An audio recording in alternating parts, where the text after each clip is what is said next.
Vamos a proceder a continuar co bloque técnico. Non sei se queda alguén fora, facei un favor que avisámonos e damos continuidade.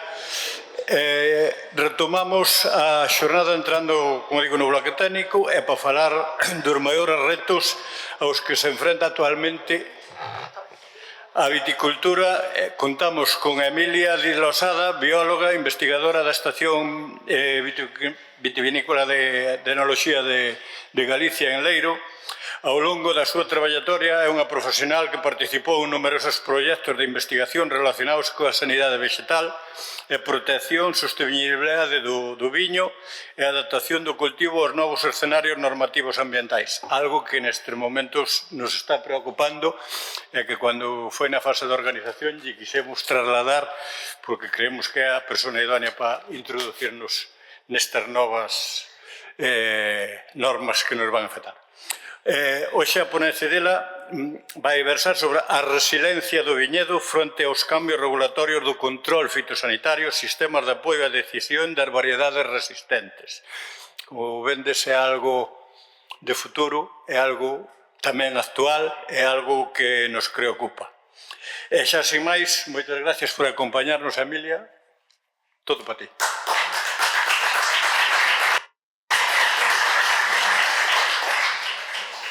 Bueno, pues buenos días a todos y en mi nombre y en el nombre de AGACAL, de la Agencia Galega de Calidad Alimentaria, un agradecimiento por haber contado con nosotros para participar en estas jornadas. Bueno, a mí me han pedido que hable de dos temas que son de bastante actualidad y que también son bastante críticos, y es hablar de las variedades resistentes y de los sistemas de ayuda a la toma de decisiones para el control fitosanitario del viñedo. Y yo realmente creo que estos dos temas se enmarcan...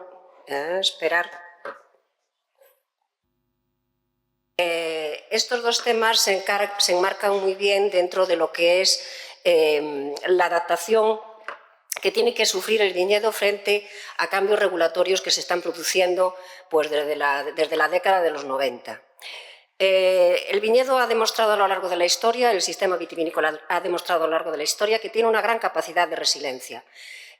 Una capacidad de resiliencia que es capaz bueno, pues de reestructurarse en función de cambios o de perturbaciones que se pueden producir. Y quizás la primera manifestación más importante de todo esto la tengamos ya en el siglo XIX, con la gran crisis del viñedo que afectó al viñedo europeo, con la entrada de patógenos como fue la filosera y también las pestes, las conocidas pestes americanas, el mildio y el oidio, que determinaron bueno, pues una gran crisis y una gran pérdida de cantidad del viñedo europeo. El viñedo se reestructuró, muchos de vosotros que sois del mundo del vino, muchos de vosotros esto todo lo conocéis, se reestructuró con la aparición de los híbridos productores directos y también con el injerto de nuestras variedades o de las variedades sobre portainjertos que eran resistentes.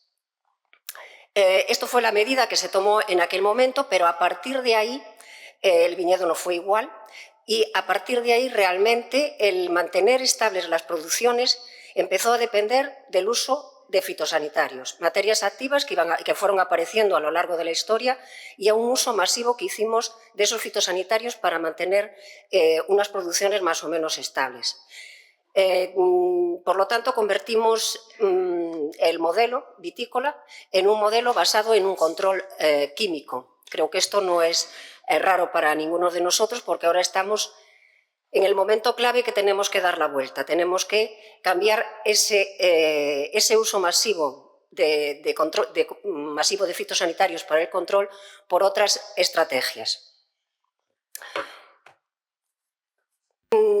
Aquí os presento un poco un resumen, porque realmente no voy a nombrar todas las normativas que están determinando este cambio, pero sí bueno, pues mostrar un poco desde qué ha empezado y en qué punto estamos. Pienso que el primer punto de inflexión ha sido ya en los años 90, en 1991, cuando apareció una directiva de la Comunidad Económica Europea, en la cual realmente ya se inició una armonización a nivel comunitario de las autorizaciones de las sustancias activas, de los productos fitosanitarios. Y ese punto de armonización determinó que se eliminaran ya una gran cantidad de materias activas, bueno, pues muy posiblemente por problemas toxicológicos o etotoxicológicos o incluso por problemas de las propias casas comerciales que no estaban adaptadas. Este fue el primer punto. A partir de aquí, las normativas fueron cada vez más estrictas.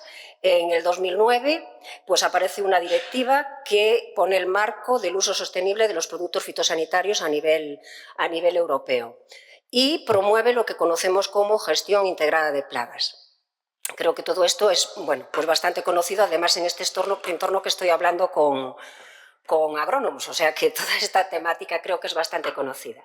En España realmente esta transición pues fue en el 2012, es cuando sale la normativa para el uso sostenible de productos fitosanitarios y además salen otra serie de actividades como fue a nivel de formación, pues la aparición del carnet profesional, la figura de ese asesor en gestión integrada de plagas, el cuaderno de explotación, etcétera. Y todo esto fue más crítico todavía cuando aparece en el año 2019 que se publica el Pacto Verde y en el 20 la estrategia que conocemos como de la granja a la mesa, que fija unos objetivos políticos que, aunque no son jurídicamente vinculantes, toda la política agraria, toda la política ambiental e incluso la investigación ha estado marcada por estos objetivos políticos. Y uno de los objetivos políticos principales era que había que reducir en un 50% el uso de fitosanitarios y el riesgo de los fitosanitarios. Esto está bien. Para el 2030, aun cuando, bueno, pues ahí hay un pequeño paréntesis que nos va a dejar un poco de tiempo más. El sistema vitícola, pues evidentemente es un sistema muy vulnerable a todas estas normativas. ¿Por qué? Porque dependemos sobre todo de los productos químicos de síntesis para mantener esas producciones. Esta es una diapositiva de cómo están evolucionando las autorizaciones de materias activas. Aquí está puesto del 2018 al 2022 y vemos que las autorizaciones a nivel de los productos de síntesis se mantienen estables, no han aumentado mucho, mientras es la línea de color rosa, y mientras que se están produciendo un mayor número de autorizaciones de sustancias básicas, de productos de agentes de biocontrol y de bajo riesgo. Es decir, se están limitando todas las materias activas que realmente, sobre todo en los viñedos atlánticos, en donde la presión patógena es muy alta, pues eran muy efectivos y muy eficaces. Y estamos ahora hablando de que tenemos que volcarnos hacia otros productos, muchas veces que no conocemos ni sabemos cómo funcionan. Bueno, pues ¿cómo se está adaptando el viñedo? Yo lo he dividido en cuatro grandes dimensiones, en cuatro grandes bloques, porque se está adaptando desde un punto de vista técnico. En este sentido, ¿qué está pasando? Bueno, pues tenemos aquí la agricultura de precisión, que si bien en Galicia, bueno, pues por el tipo de viticultura que tenemos, aún es difícil de aplicar.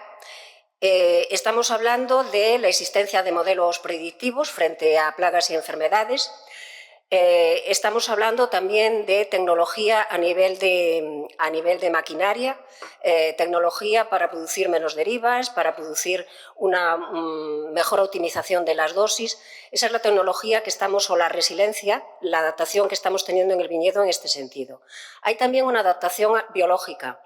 Se está favoreciendo todo lo que es la conservación, la biodiversidad funcional del viñedo, mejor manejo del suelo, la utilización de cubiertas vegetales frente simplemente al manejo convencional del suelo, la conservación de esos enemigos naturales, o no eliminación, mejor dicho, de esos enemigos naturales de las plagas y las enfermedades, y la introducción dentro de los productos utilizados para el control de plagas de agentes de biocontrol.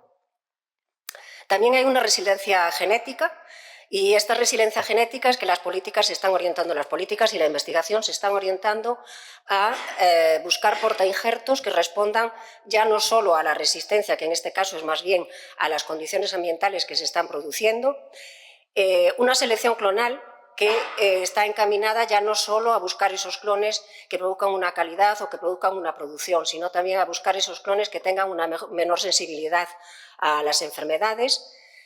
Y aquí también se está promoviendo la utilización de variedades locales, ya se mencionó anteriormente, variedades locales que puedan responder mejor a estos cambios.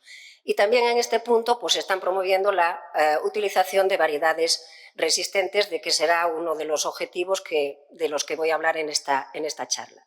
Y, por supuesto, también hay una adaptación a nivel institucional, en las propias denominaciones de origen, a nivel de sus normativas, los registros varietales cada vez más exhaustivos, normativas de producción, se favorecen las certificaciones ambientales para obtener un cultivo más sostenible y, sobre todo, también yo hablaría de que hay una mejor comunicación de las características del producto hacia el consumidor.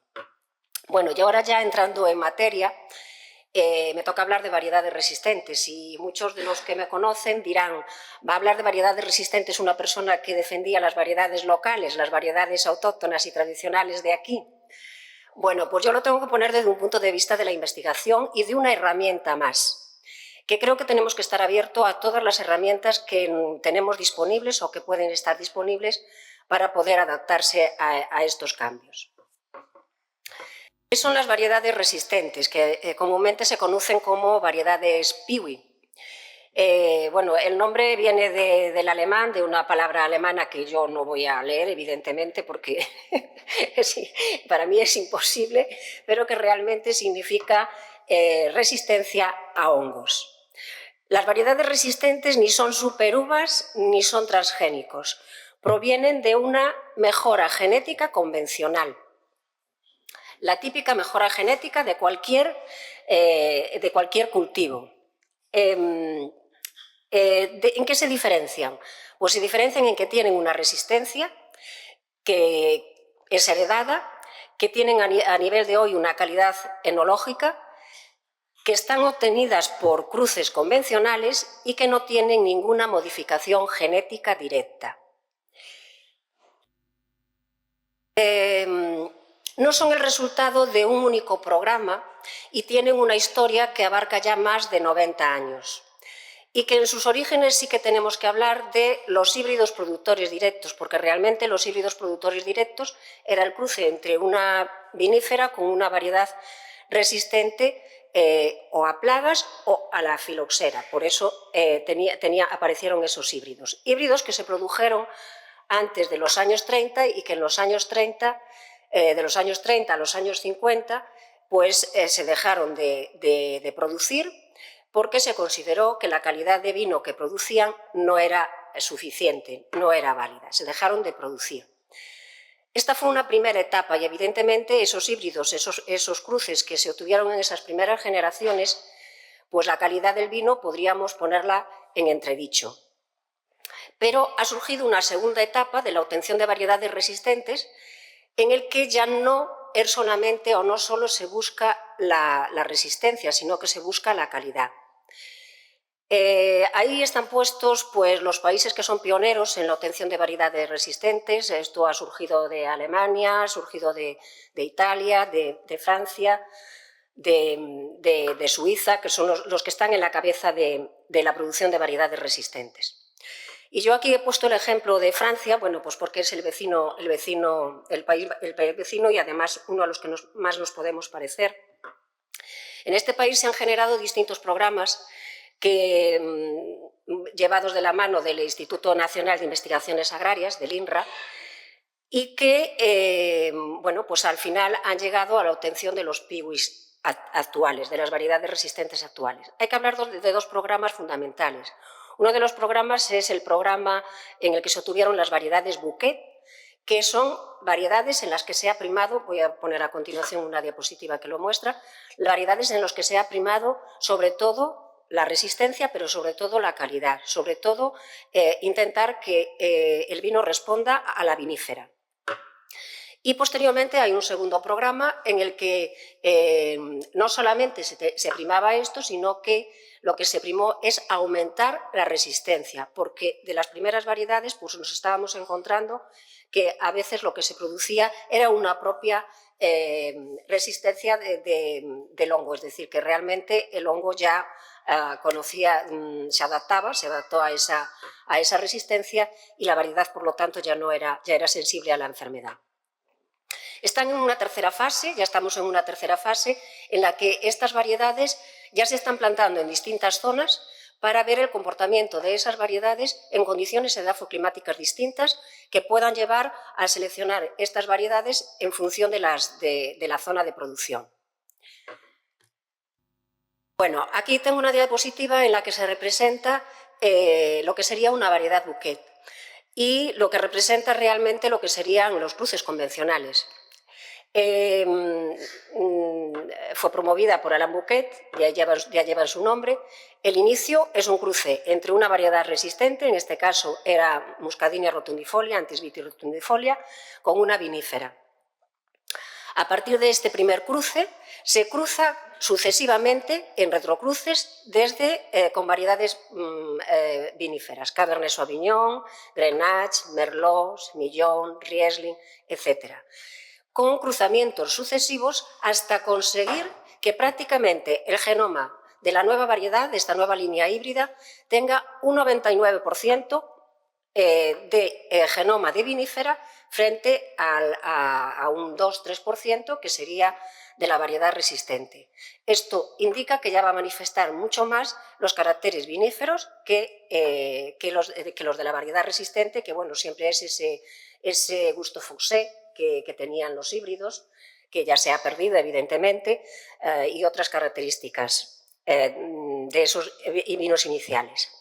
A partir de esta línea, de estas líneas híbridas de calidad, el segundo paso, bueno, voy a pasar para adelante, el segundo paso fue no solamente meter o introducir un único gen de resistencia, sino meter más genes de resistencia dentro de la misma variedad. Entonces, en la actualidad ya no solamente es resistente a oidio, sino que puede ser resistente a oidio y a mildio, y los loci que le dan esa resistencia a la planta ya no es un único loci, sino que puede ser varios, como por ejemplo el Artaban, que está de primera, bueno, pues el Artaban proviene de una línea híbrida de las variedades Bouquet, en el que hicieron retrocruzamientos hasta conseguir, y cruzamientos con distintas variedades resistentes, hasta conseguir introducir esos locus, que es en el caso del mildio el RPB1, el RPB3, y en el caso del oidio el RUN1, RUN3 y RUN9.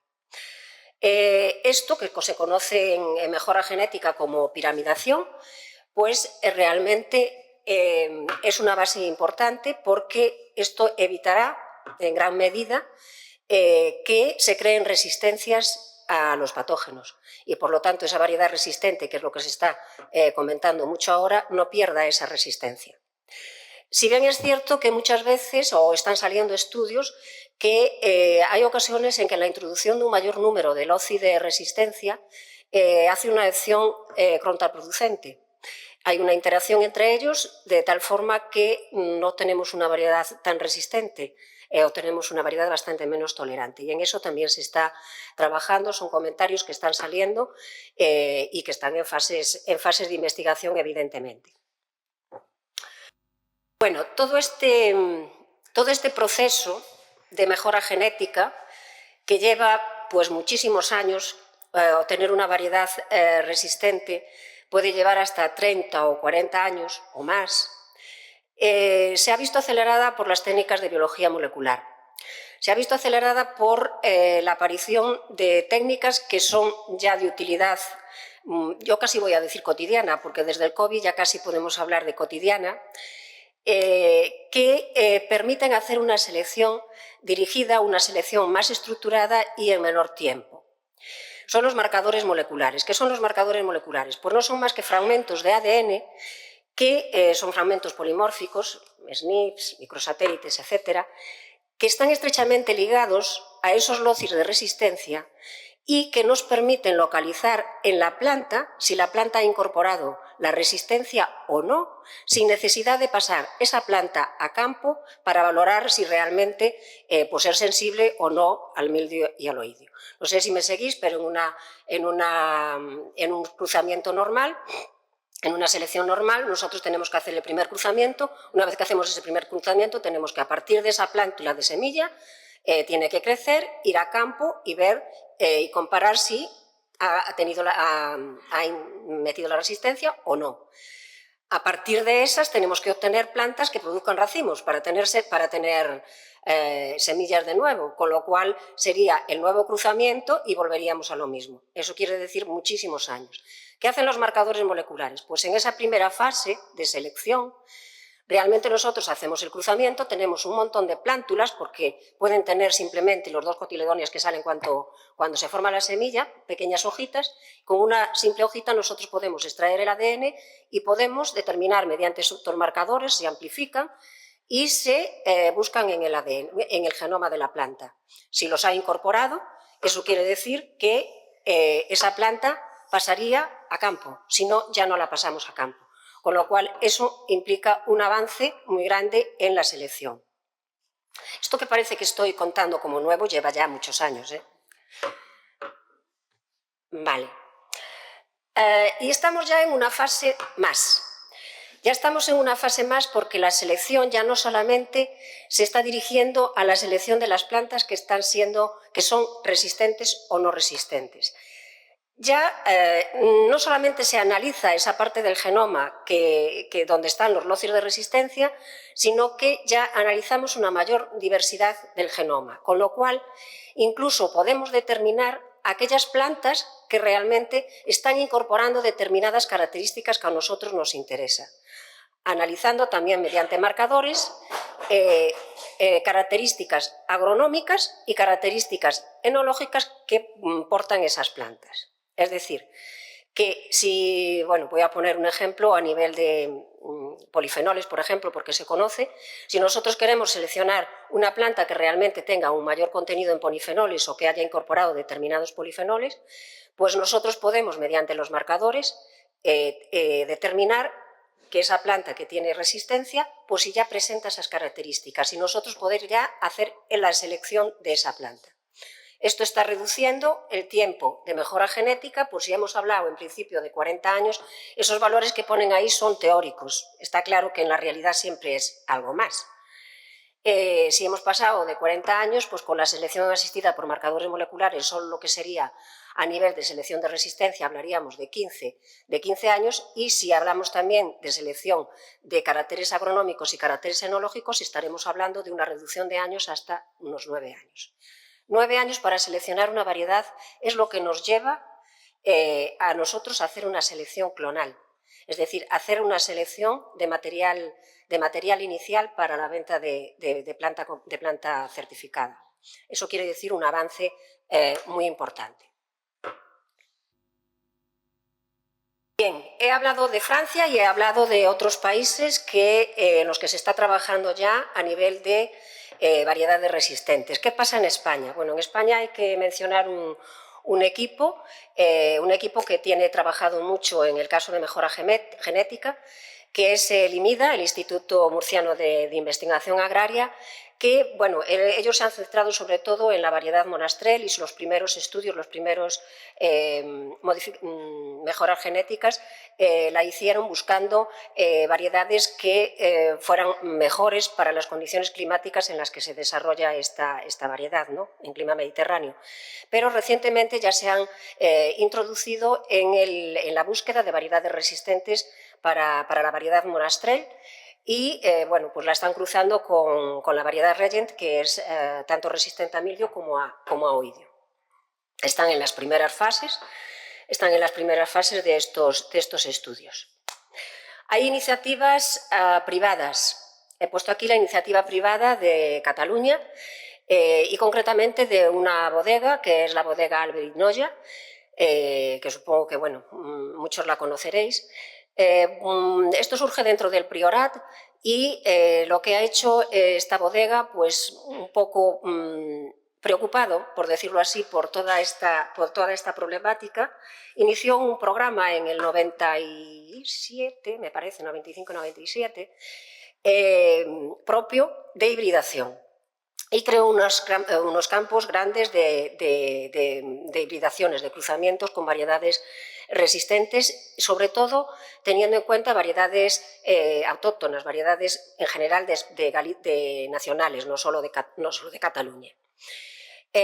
Tuvo una primera fase de montaje de estos campos experimentales, participó con otras 3 bodegas y con institutos de investigación, el INCAVI, el Instituto Catalán de la Viña y el Vino y el IBITEC, que es el Centro Tecnológico del Vino, y ahora lo que está haciendo es realmente llevar a cabo la selección y centrándose sobre todo, bueno, pues unas variedades icónicas para el cava, ¿no?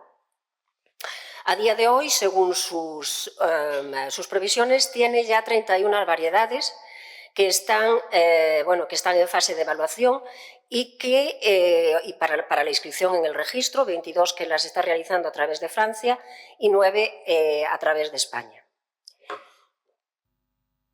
Y aquí también tenemos que hablar, porque seguro que esto es mucho más conocido, de la función que está haciendo pues, Agromillora dentro de lo que es a nivel nacional con la introducción de variedades resistentes. Agromillora es la comercializadora de Viveros Roucedo aquí a nivel nacional y Viveros Roucedo es el comercializador único de las variedades resistentes que se produjeron en la Universidad de Udine. Bien, pues a nivel nacional han promovido, desde el I+D de Agromillora, han promovido dos programas, 2 proyectos, 2 CEDETI, en el que intentan valorar en distintas zonas pues, estas variedades que se han obtenido en la Universidad de Udine. En estos primeros programas ha participado pues, en Cataluña el INCAVI, en el País Vasco Neiker, en Navarra Intia, en Castilla y León Itacil, y en Galicia no ha participado ningún centro tecnológico, pero sí ha participado una bodega, Martín Codas, que ha creado también un campo experimental en el que estoy mirando para tu Dios porque lo tengo aquí, un pequeño campo experimental con algunas de estas variedades. Ahora ya estamos en una tercera fase y en esa tercera fase sí ya participa un centro tecnológico que es la Estación de Viticultura y Enología de Agacal, que ha firmado pues una colaboración también con Agromillora para la evaluación de las plantas que se van a plantar en el viñedo experimental de Martín Codas, o sea, estamos haciéndolo en colaboración con Martín Codas, y en el que se van a plantar ya líneas híbridas en las que ha participado pues, como parental el Godello y Albariño. Bueno, además de la garnacha, que creo que también está en esta fase, que no nos importa tanto, vamos a decirlo así entre comillas, pero creímos que una vez que se generaron estas líneas híbridas, creo que se debe de conocer de primera mano y a través de un organismo público que va a decir los pros y los contras de las variedades que se puedan obtener a partir del albariño y del godello. Vale, a partir de estos programas que inició Agromillora aquí a nivel nacional, pues a día de hoy ya se han incluido en el potencial vitícola, bueno, las variedades ya están registradas, pero se han incluido en el potencial vitícola de Castilla y León 4 variedades. Esto es un gráfico de todas las variedades, es un mapa de color de todas las variedades que se han estudiado. Y de esas variedades pues han salido 4 que a día de hoy ya están incluidas en el potencial vitícola de la comunidad vecina. Al estar incluidas en el potencial vitícola de la comunidad vecina, solo con 2 años de estudio se podrían incluir dentro del potencial vitícola gallego. Esto no quiere decir que las incluyamos directamente en las denominaciones de origen, porque sé que va a saltar la pregunta. Entonces ya lo voy diciendo, pero sí que sería factible cultivarlas para elaboración de vino fuera de DO en Galicia, en el plazo de 2 años con los estudios pertinentes. Las variedades son Cabernet Eidos, son Merlot Corus, Sauvignon Ritos y Sorelli.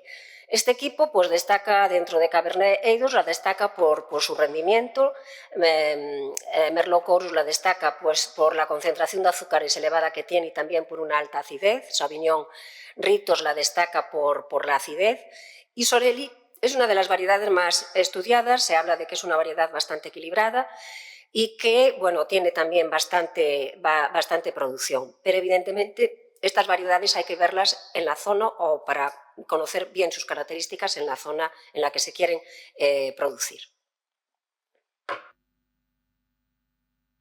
¿Funcionan las piwi? ¿Funcionan las variedades resistentes? Bueno, pues a día de hoy ya podemos decir que sí que funcionan las variedades resistentes.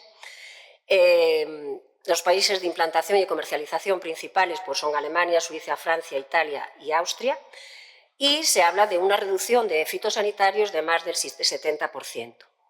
Pero tenemos que tener en cuenta una cosa, y es que las variedades piwi no implican necesariamente 0 tratamientos. Es más, se deben de realizar algún tratamiento para evitar resistencias. Reduce el número de tratamientos que tenemos que dar, pero en momentos puntuales deberíamos de realizar algún tipo de tratamiento. Eso es algo que, bueno, está ahí porque se dice variedades resistentes, ya no tratamos más. No, ninguna de ellas ha requerido 0 tratamientos hasta el momento, para obtener una producción total, o sea, estable y total. ¿Qué variedades se están cultivando? Bueno, pues estas variedades que tenéis ahí las he quitado de la Asociación Piwi Internacional, también del INRA y de Agroscope. No hay una variedad universal, por decirlo así, sino que va a depender un poco de la zona en la que se estén cultivando. Entonces es muy variable dependiendo de la zona y, pues, por poner algunos ejemplos, dentro de las blancas sería Solaris. Pensé que ya me ibas a cortar, no sé cuánto tiempo llevo, pero aún me queda, Voltis, o dentro de las tintas, pues Regent, Cabernet Cortis, etc. ¿Hacen buenos vinos? Pues también ya se ha demostrado que hacen buenos vinos. Algunos de ellos ya han ganado algunos premios, ya no solo dentro de lo que es compitiendo entre ellas, es decir, a nivel de los propios piwis, sino también compitiendo con otros vinos de variedades tradicionales. Y yo dejo ahí el debate y una serie de preguntas que, bueno, pues todos nos planteamos o todos nos vamos a plantear. ¿Deben de formar parte de las DOs? ¿Debe de permitirse mezcla con variedades tradicionales? Si las introducimos, ¿cómo vamos a mantener esa tipicidad a la que estamos acostumbrados a nivel regional? ¿Y hasta qué punto o hasta qué nivel de innovación lo va a aceptar el sector? Creo que son preguntas muy clave y de difícil respuesta. Muy de difícil respuesta. Lo que sí está claro es que ya hay países que han flexibilizado sus normativas. Nuestro país vecino ya las ha flexibilizado, ya permite, dentro de algunas apelaciones de origen, dentro de algunas denominaciones, el cultivo de variedades resistentes, en la mayoría de los casos a nivel experimental, con unos años de plazo, y quizás el más llamativo pues haya sido la de la Champagne, que bueno, pues ya permite el cultivo de variedades resistentes de la variedad Voltis, con restricciones, evidentemente, a nivel de viñedo la producción de un 5% de plantación, y a nivel de los vinos es un máximo de un 10% de ensamblaje, es decir, no son monovarietales, evidentemente. Veremos el resultado que da. Evidentemente, cuando una DO histórica comienza a realizar este tipo de acciones o de actuaciones, cuando a nivel comercial da resultado, los demás van detrás. Si no ha resultado, evidentemente quedarán en el olvido. Lo veremos con el tiempo. Lo que sí es cierto es que esto ya existe y está ahí. Bueno, pero no hemos llegado al límite. No hemos llegado al límite y todavía tenemos mucho más. Y tenemos mucho más porque la biología molecular ha dado tiene unos avances muy importantes, cada vez es más sencillo, ya conocemos genomas, ya somos capaces de secuenciar genomas, y no solo eso, sino que es algo que está muy centrado en medicina, pero que la agricultura, aunque va detrás, va muy en camino con todas estas técnicas. Seguramente habéis oído hablar de la obtención de nuevas variedades mediante la utilización de nuevas técnicas genómicas. ¿Y qué son estas nuevas técnicas genómicas? Pues ahí pongo una definición que realmente la utilizan ya en general, que son aquellas que permiten modificar el genoma mediante la introducción, eliminación o modificación de secuencias específicas del ADN sin alterar de forma significativa el resto del genoma. Hay una gran diferencia entre la obtención de este tipo de plantas con los transgénicos que conocemos hasta ahora. Un transgénico, y lo pondré después, bueno, lo comentaré después. Hay dos tipos de técnicas que se conocen fundamentalmente o que tienen más renombre dentro de estas nuevas técnicas genómicas, que son la cisgénesis y la técnica CRISP, la obtención de plantas mediante la técnica CRISP.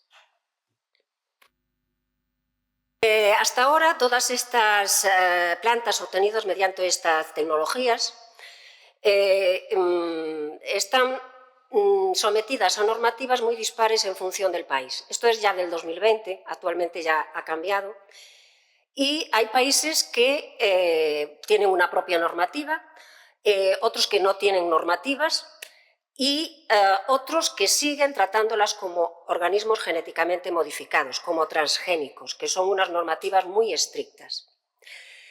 Esto es en el 2020 y, como veis ahí, pues Europa entra de eso, está en rojo, entra de esa normativa, es decir, las plantas que se obtenían no en viñedo, que hasta el momento no tenemos plantas de este tipo, pero sí en otros cultivos, estaban amparadas bajo la normativa de los organismos transgénicos.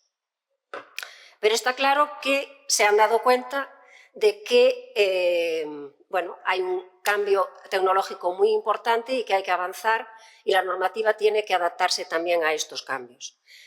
De forma que algo que está ahí ya desde hace años será cambiar la normativa para que estas plantas obtenidas mediante las nuevas técnicas genómicas no estuvieran bajo la normativa de los transgénicos. Esto ha sido un hecho y una realidad, pues hace escasos días, cuando empecé a preparar esta ponencia, que fue el 17 de junio, en el que la Unión Europea ya ha quitado la normativa para las plantas obtenidas mediante nuevas técnicas genómicas. Establece dos tipos de categorías. Establece la categoría NTG1, en el que incluye aquellas que tienen un mínimo de actuaciones, es decir, hasta 20 actuaciones genómicas. Y una categoría 2, que cuando hay un mayor número de actuaciones, entonces pasan a ser tratadas como organismos genéticamente modificados. Como normativa, o sea, la normativa de aplicación es de organismos genéticamente modificados. No quiere decir que sean transgénicos. Y para mí un hecho muy importante de lo que ha salido es que esta normativa no solo va a afectar a las plantas que vamos a producir aquí, sino que también va a afectar a las plantas que importamos. Estos dos tipos de categorías.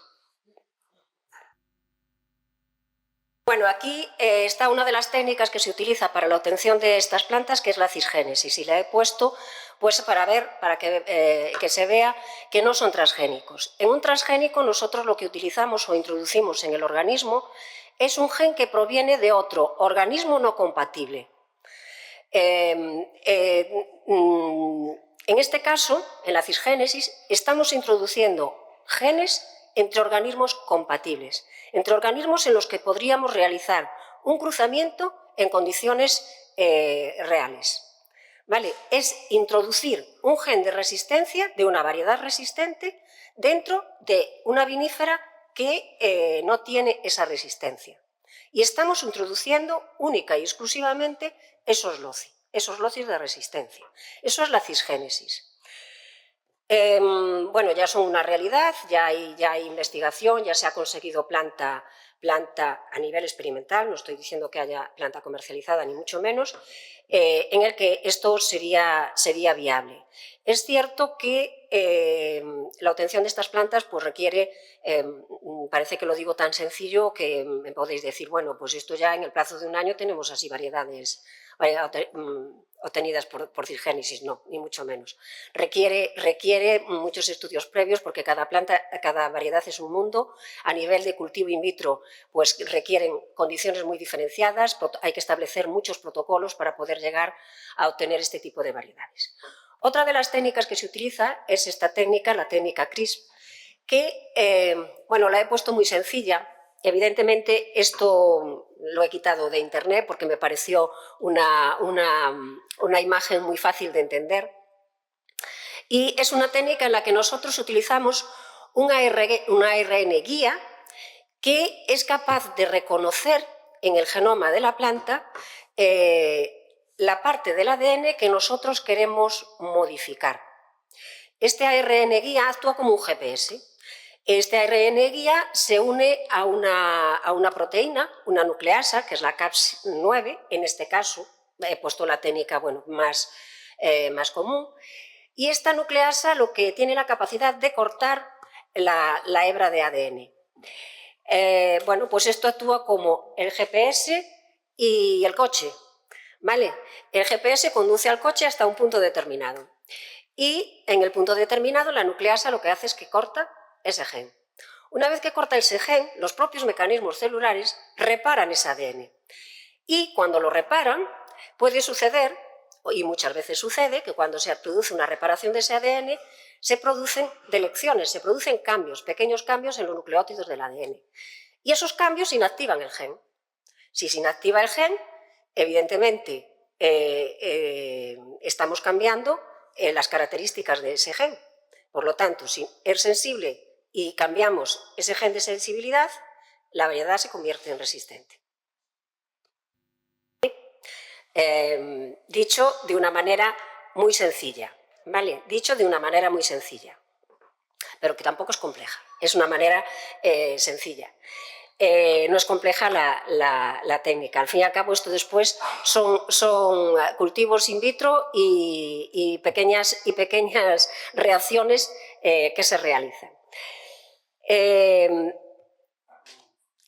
Ya es una realidad, o sea, ya es una realidad no comercial, sino que ya es una realidad la obtención de plantas de vid mediante tecnología CRISP.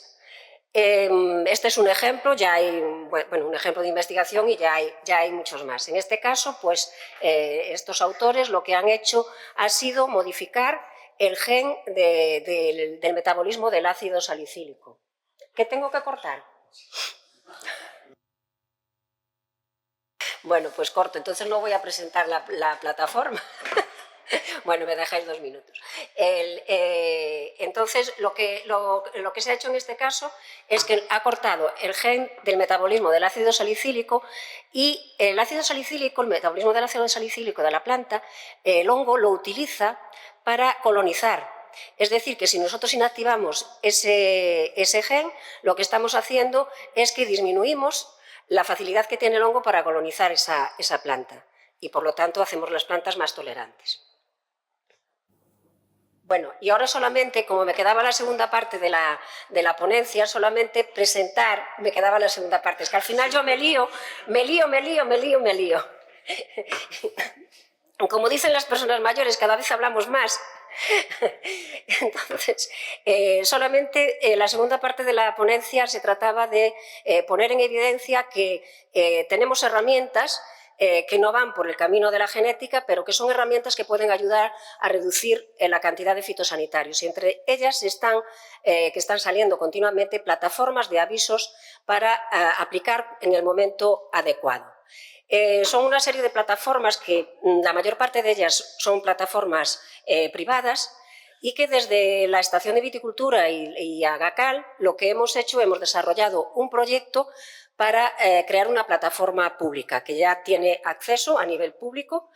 No voy a comentar el origen del proyecto, es un proyecto que ya se inició pues, en el 2018, están aquí pues, directivos que participaron en aquel momento en la creación de este proyecto y solamente decir que la plataforma a día de hoy ya es un hecho. quiero pasar a las diapositivas de la plataforma. La plataforma ya es un hecho, ya se puede acceder a la plataforma, tiene distintos tipos de usuarios. Esta imagen es de la plataforma de la parte pública, en donde lo que se ve es pues, un aviso de los riesgos de infección que hay de distintas enfermedades y plagas, concretamente del oidio, del mildio, del barrot, etcétera, y lo que vemos pues, son semáforos en que está indicando si hay riesgo o no hay riesgo de infección. De manera general, pero hay una parte, 2 minutos solo, una parte en el que, para el viticultor, que es el viticultor que se registra, y una vez que se registra sus parcelas y da una serie de información, registra sus parcelas y tiene que dar 2 informaciones, subir a la plataforma 2 informaciones. Una es la fenología en la que se encuentra su cultivo y otra es los tratamientos fitosanitarios que está aplicando. Con esta información y toda la base tecnológica y la base científica que tiene detrás la plataforma, evidentemente pues, le estamos dando los niveles de riesgo que tiene su viñedo. Los símbolos son en forma de semáforo, de rojo a naranja y amarillo, de mayor o menor intensidad, y al mismo tiempo le estamos diciendo, una vez que introduce sus tratamientos, cómo está de protegido su viñedo. Esa banda oscura, lo más oscura, indica que está totalmente protegido, y a medida que va descendiendo la tonalidad del gris, indica que tiene ya menor protección. Hay también una línea verde que lo que nos está indicando es la vigilancia. Es decir, los semáforos lo que nos indica es la infección y la vigilancia nos está indicando los síntomas, cuando aparecen esos síntomas en el viñedo. Bueno, he puesto, yo no voy a hablar más, ¿vale? Solamente que la plataforma está ahí, que os animo a utilizarla, a entrar y a utilizarla. Nosotros estamos en la fase de difusión y que esperemos que dé los resultados esperados y que pueda ser de aplicación para el viñedo.